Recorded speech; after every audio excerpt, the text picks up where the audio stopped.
Oke teman-teman, hari ini saya akan memaparkan tentang aksi nyata saya di PMM tentang Merdeka Belajar, bagaimana memahami seperti apa itu Merdeka Belajar.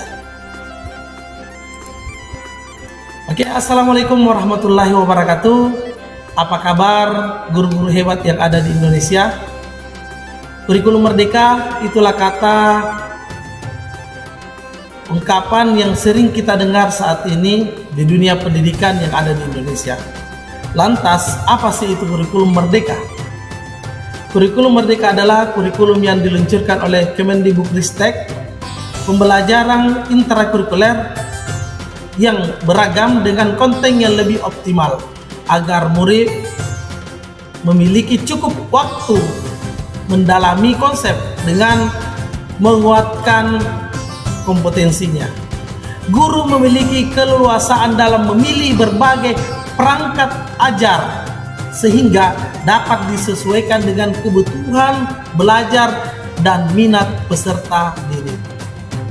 Saat ini ada proyek untuk penguatan pencapaian profil pelajar Pancasila dikembangkan berdasarkan tema tertentu yang ditetapkan oleh pemerintah. Proyek tersebut tidak diarahkan untuk mencapai target capaian pembelajaran tertentu, sehingga tidak terikat pada konten mata pelajaran. Sebagai langkah awal memahami apa itu kurikulum merdeka, mari terlebih dahulu memahami tentang Merdeka Belajar.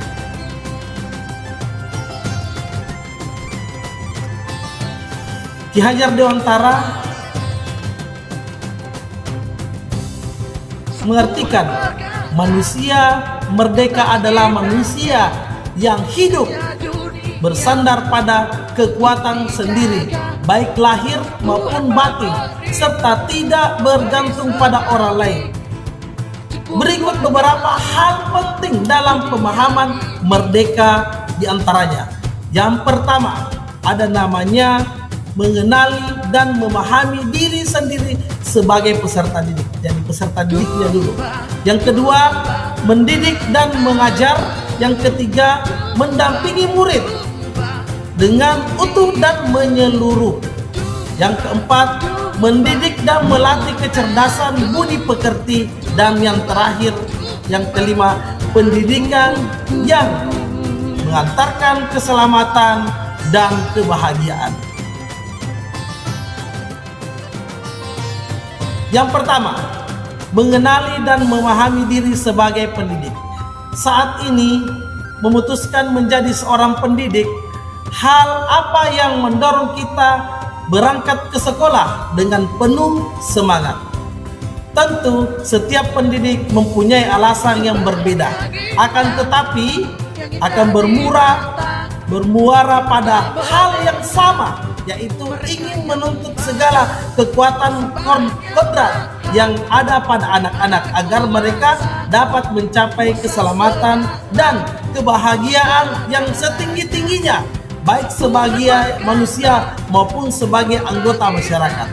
Dengan begitu, seorang pendidik harus mampu mengenali apa saja yang menjadi kekuatan dan kelemahan peserta pada saat dia menjadi peranannya.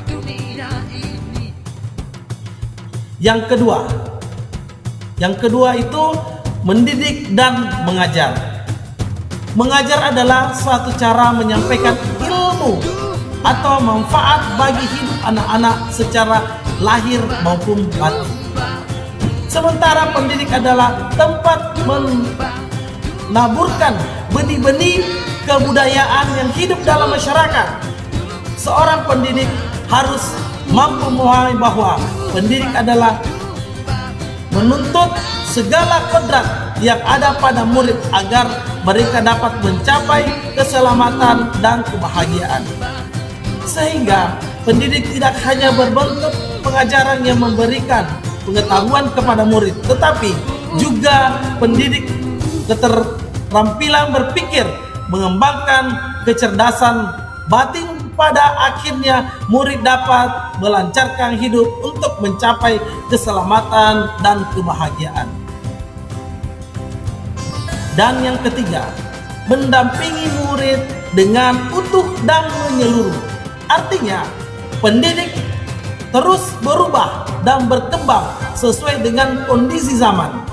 Setiap sekolah memiliki kondisi permasalahan yang berbeda, sehingga sistem pendidikan antara satu sekolah dengan sekolah lain sangat beragam sesuai karakteristik lingkungannya. Seorang guru hanya memfasilitasi proses belajar murid sesuai dengan keadaan lingkungan dan potensi yang dimiliki, sehingga murid dapat melihat hubungan antara dirinya dengan lingkungannya. Oke, yang keempat itu mendidik dan melatih kecerdasan budi pekerti. Budi pekerti atau watak manusia dibagi menjadi dua bagian. Yang pertama ada namanya bagian biologis dan yang kedua ada bagian intelligible.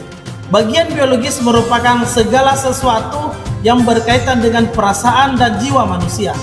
Pada bagian ini bersifat menetap dan tidak dapat berubah.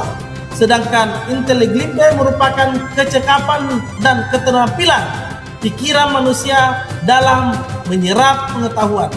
Pada bagian ini bersifat tidak menetap dan dapat berubah-ubah.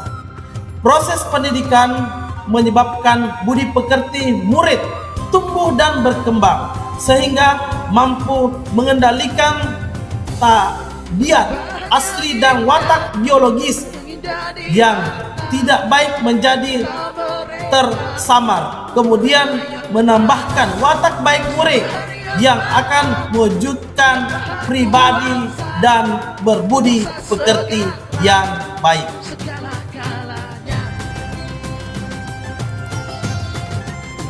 Oke, jadi yang kelima, yang terakhir, yaitu pendidikan yang mengantar keselamatan dan kebahagiaan. Pendidikan memiliki fungsi mengantarkan murid-murid menjadi manusia yang merdeka, selamat, dan bahagia.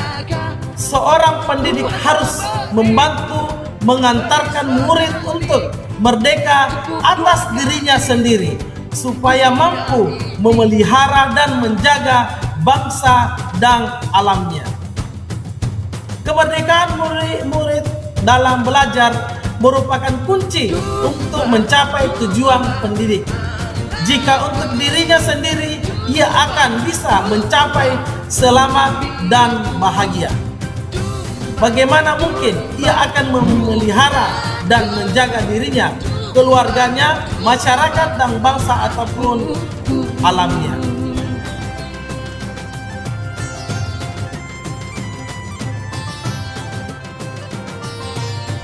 Sekian dan terima kasih. Jadi itulah pemaparan tentang Merdeka Belajar. Assalamualaikum warahmatullahi wabarakatuh. Merdeka Belajar.